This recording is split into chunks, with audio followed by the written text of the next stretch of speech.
Bien-aimés du Seigneur, depuis lundi dernier, nous avons commencé à méditer en première lecture le livre très engagé du prophète Amos.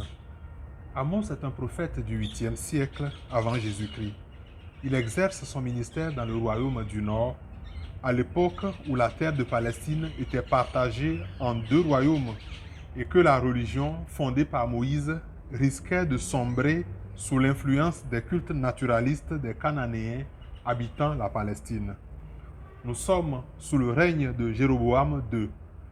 Le royaume du Nord traverse une période de prospérité économique et logiquement, c'est le niveau de vie des populations qui devrait s'améliorer. Mais c'est une période faste qui ne profite pas à tout le monde. Au contraire, Amos, petit berger de Tekoa, est bien obligé de constater que la richesse ne concerne qu'une catégorie de personnes privilégiées. Pire, il remarque que l'enrichissement des uns naît de l'appauvrissement des autres. Tout simplement parce que les produits de première nécessité comme le pain quotidien ou les sandales sont dans les mains de vendeurs peu scrupuleux. Les textes du prophète Amos que nous écoutons cette semaine font partie des plus beaux extraits où le prophète prend la parole pour annoncer le jugement de Dieu sur le péché d'Israël. Il dénonce la corruption, l'injustice dans les relations sociales, la perversion morale et le manque de fidélité au Dieu unique d'Israël. Dans l'extrait du chapitre 8, lu aujourd'hui, il dit « Écoutez ceci, vous qui écrasez le malheureux pour anéantir les humbles du pays. Car vous dites, nous allons diminuer les mesures, augmenter les prix et fausser les balances. Nous pourrons acheter le faible pour un peu d'argent, le malheureux pour une paire de sandales.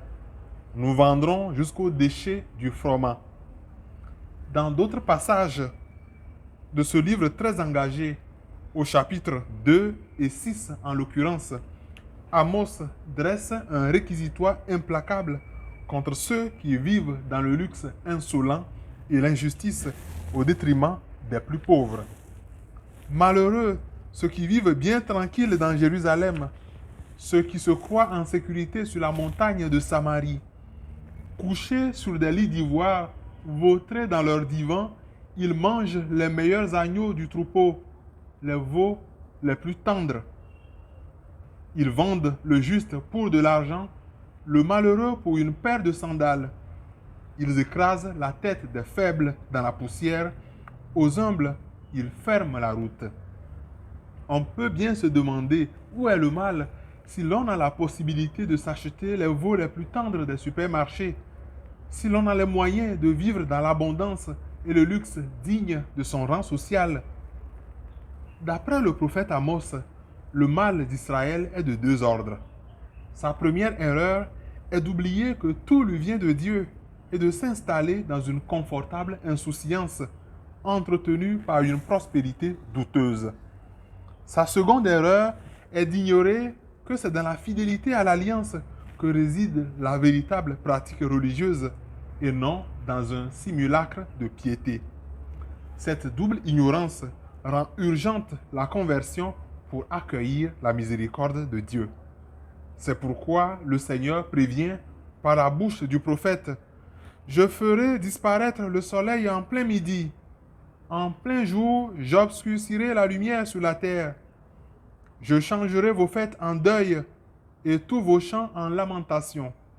Je vous obligerai tous à vous vêtir de toile à sac et à vous raser la tête. » Dans l'évangile de ce jour, c'est le même appel à la conversion qui retentit.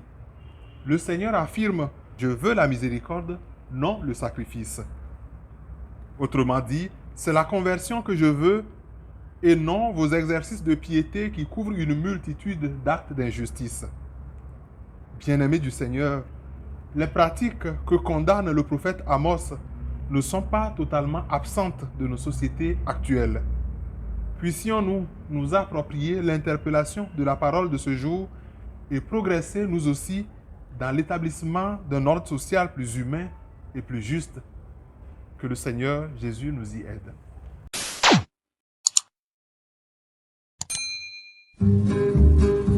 Minique et Nique s'en allait tout simplement. Oh Dieu,